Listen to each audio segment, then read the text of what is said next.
వచ్చేసి బెండి మసాలా చూపిస్తానండి. దానికి కావాల్సిన ఇంగ్రీడియంట్స్ బెండకాయలు ఒక హాఫ్ కేజీ తీసుకున్నాను. ఇలా కట్ చేసి నూనె వేయించుకొని పెట్టుకున్నానండి. ఇవి టమాటా ప్యూరీ ఒక 4 టమాటాలు తీసుకున్నాను. ఇలా ప్యూరీ చేసుకున్నాను. ఆనియన్ ఒక 2 పెద్ద ఆనియన్ సన్నగా చాప్ చేసుకున్నాను. 4 పచ్చిమిరపకాయలు ఇలా కోసుకున్నాను. పెరుగు సగం కప్పు, కరివేపాకు, హోల్ గరం మసాలా. ఇప్పుడు తయారు చేసే విధానము ఆయిల్ ఒక 3 స్పూన్ల ఆయిల్ పోసుకున్నాను. పోసుకొని హోల్ గరం మసాలా వేసుకోవాలి. ఆనియన్ పచ్చిమిర్చి కూడా వేసుకోవాలి. ఇవి బ్రౌన్ కావాలండి. కొంచెం ఆనియన్ కొంచెం పసుపు వేసుకోవాలండి. ఒక స్పూన్ అల్లం వెల్లిపాయ పేస్ట్, 2 స్పూన్ల సాల్ట్ వేసుకొని బాగా కలుపుకోవాలి. కరివేపాకు కూడా వేసుకోవాలి. దీంట్లోనే ఒక 2 రెమ్మల కరివేపాకు తీసుకున్నాను. కొంచెం వేగాలండి. మూత పెట్టుకుంటున్నాను. ఓకేనండి, వేగిపోయాయి. ఇప్పుడు టమాటా ప్యూరీ వేసుకుంటున్నాను.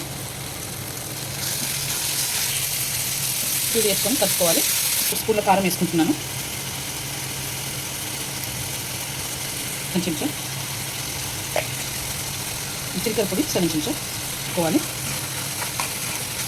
పెరుగు వేసేసుకోవాలి. ఇప్పుడు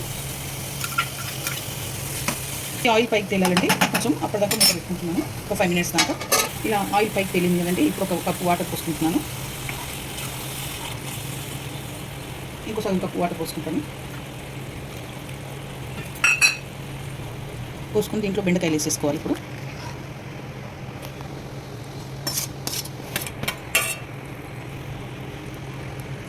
బెండకాయలు వేసేసుకొని మూత పెట్టుకోవాలి. ఒక 10 మినిట్స్ దాకా ఆయిల్ పైకి తేలేదాకా. ఒక 2 స్పూన్ల కసూరి మేతి తీసుకొని వేసేసుకోవాలి. దీంట్లో ఇలా నలిచి ఇప్పుడు కొత్తిమీర కూడా వేసేసుకుంటున్నాను.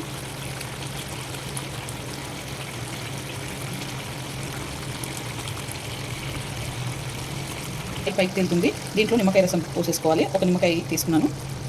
నిమ్మకాయ రసం పోసేసుకొని చేసుకుంటే అయిపోతుంది. బెండకాయ మసాలా రెడీ అయిపోయిందండి. ఈ వీడియో కనుక నచ్చితే లైక్ చేయండి, షేర్ చేయండి, కామెంట్ చేయండి, సబ్స్క్రైబ్ చేయండి. చాలా బాగుంటుంది. రోటీలో కానీ, చపాతీలో కానీ, రైస్లో కానీ అన్నింటిలో బాగుంటుంది.